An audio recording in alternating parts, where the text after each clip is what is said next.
D pharma student, तो आज की इस वीडियो में हम आप लोगों को एक subject pharmaceutic D pharma first year वालों के लिए ये टॉपिक लेकर आया। बहुत ही जो मैंने टॉप 20 क्वेश्चन जो मैंने बताया फार्मास्यूटिक्स के, उन सभी को आज मैंने डिस्कस करने वाले हैं। जिसका आज मतलब कि एक क्वेश्चन का निपटारा करेंगे।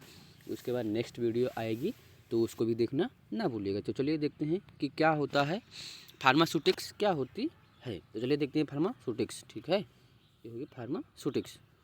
फार्मास्यूटिक्स साइंस की वह शाखा होती है या ब्रांच होती है, ठीक है, जिसमें हम ड्रग की स्टडी करते हैं, ड्रग डिज़ाइन की स्टडी करते हैं, ड्रग डेवलपमेंट की स्टडी करते हैं और फार्मेसी की स्टडी करते हैं और packaging and transportation of drug की स्टडी करते हैं, जिसको कहते हैं फार्मास्यूटिक्स। ठीक है, यानी कि फार्मास्यूटिक्स विज्ञान की वह शाखा होती है जिसमें हम ड्रग डिज़ाइन की स्टडी करते हैं, ड्रग डेवलपमेंट की स्टडी करते हैं, ड्रग फार्मुलेशन की स्टडी करते हैं, पैकेजिंग की स्टडी करते हैं एंड ट्रांसपोर्टेशन की स्टडी करते हैं। उसको कहते हैं फार्मास्यूटिक्स। तो नेक्स्ट टॉपिक देख लेते हैं।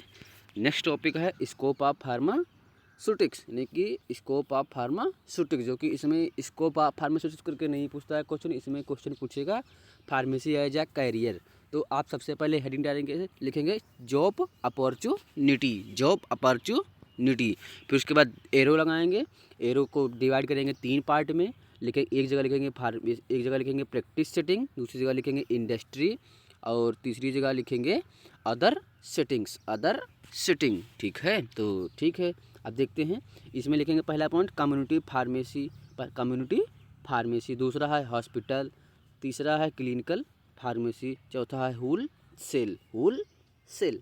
इंडस्ट्री में है नंबर 1 है प्रोडक्शन, नंबर 2 है QA quality control, quality assurance, quality control ये हो गया, क्वालिटी अश्योरेंस ये हो गया। ठीक है, फिर लिखेंगे चौथा पॉइंट आर एंड डी। पांचवा पॉइंट लिखेंगे पैकेजिंग। छठा लिखेंगे सेल। ठीक है, सातवां लिखेंगे मार्केटिंग। फिर लिखेंगे एकेडमिक, अदर मतलब कि एकेडमिक, क्लिनिकल और रेगुलेटरी। ठीक है, तो इसमें के इतने पॉइंट अगर नहीं याद कर पाते तो कोई दिक्कत नहीं, 2 3 पॉइंट याद कर लो, सब कुछ हो जाएगा। तो आशा करते हैं ये वाला भी टॉपिक आप लोगों को पसंद आएगा। बहुत ही केवल ये फ्लो चार्ट ही बना देना, बस आपको नंबर फुल मिलेगा। इसको डिफाइन करना या ना डिफाइन करना कोई दिक्कत नहीं है। ठीक, अगर डिफाइन करना 2-3 डिफाइन कर देना। जैसे कम्युनिटी फार्मेसी है तो हम जैसे इसमें अगर इसके अंडर में 2 लाइन लिखना चाहें तो ऐसे बना कर लिख देना कि फार्मास्यूटिक्स की हम अच्छे तरीके से अगर स्टडी करते हैं, अगर हमको फार्मास्यूटिक्स का ज्ञान है तो हम कम्युनिटी फार्मेसी में अपना करियर बना सकते हैं। फिर हॉस्पिटल में लिख देना कि अगर फार्मास्यूटिक्स का अच्छा ज्ञान है फार्मासिस्ट को तो हॉस्पिटल में अपना मतलब कि करियर बना सकता है। इस तरीके से मतलब लिख देना, बस बात खत्म। फिर दूसरा है, जबकि बहुत ही मोस्ट इम्पॉर्टेंट होता है, ये होता है history of profession of pharmacy in India in ancient time यानी कि प्रेजेंट टाइम में। ठीक है, पहला पॉइंट लिखना फार्मेसी ऑफ प्रोफेशन, यानी कि फार्मेसी ऑफ प्रोफेशन 5000 ईयर। ठीक है, 5000 साल पहले शुरू हुआ था इंडिया में। इंडिया के अंदर सबसे ओल्डेस्ट मेडिसिन क्या है? आयुर्वेदा। सबसे पहले लोग आयुर्वेदा का यूज करके जो डिजीज़ होती थी उसको ट्रीट करते थे। ठीक है, फिर थर्ड पॉइंट है यह कॉमनली यूज किया जाता था।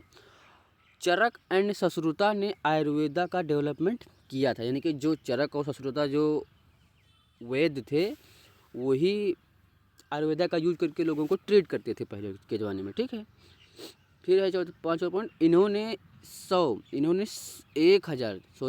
1000 ड्रग्स से ज़्यादा लोगों का ट्रीटमेंट किया था, यानी कि इनके पास जो 1000 से ज़्यादा ड्रग्स थी उन्हीं का यूज करके लोगों को ट्रीटमेंट करते थे। छठा पॉइंट है चरक का जो उद्देश्य था वह लोगों को ट्रीट करना था, यानी कि चरक का जो उद्देश्य था, एम था, वो लोगों को ट्रीट करना था। ठीक है, इन्होंने एक बुक बनाई थी, चरक ने इन्होंने एक बुक बनाई जिसको हम लोग चरक संहिता कहते हैं। ससुरुता को ससुरुता ऋषि भी कहा जाता है। यह जनरल फिजिशियन थे, या फिजिशियन थे या जनरल फिजिशियन थे, कोई दिक्कत नहीं। सुश्रुता ने एक बुक बनाई जिसे हम लोग सुश्रुता संहिता कहते हैं। बस इतना आप सब लोगों को इसमें लिख देना है, history of profession in ancient time in India, इसमें छाप देना है, कोई दिक्कत नहीं है। फिर दूसरा क्वेश्चन है history of pharmacy education in India, यानी कि फार्मेसी एजुकेशन इन इंडिया। पहले लिखेंगे इंडिपेंडेंस के पहले इंडिया में फार्मेसी एजुकेशन स्टार्ट हो चुका था, यानी कि इंडिपेंडेंस डे के पहले इंडिया में फार्मेसी एजुकेशन जो था वह स्टार्ट हो चुका था।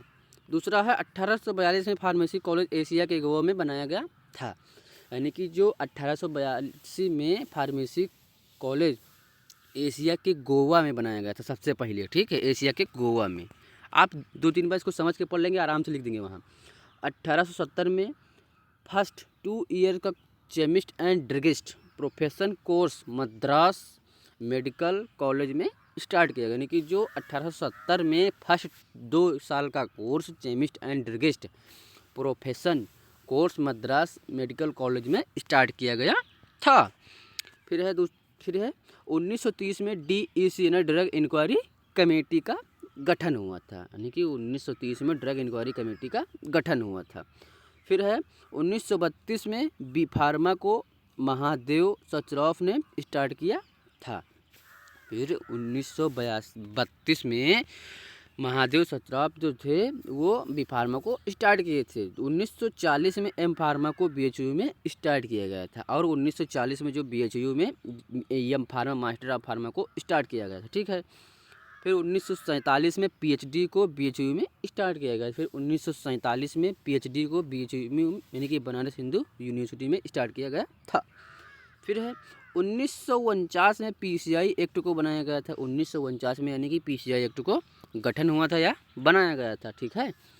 फिर 1948 में फार्मेसी एक्ट को बनाया गया था। 1949 में PCI एक्ट बनाया गया था, 1948 में फार्मेसी एक्ट बनाया गया था, ठीक है।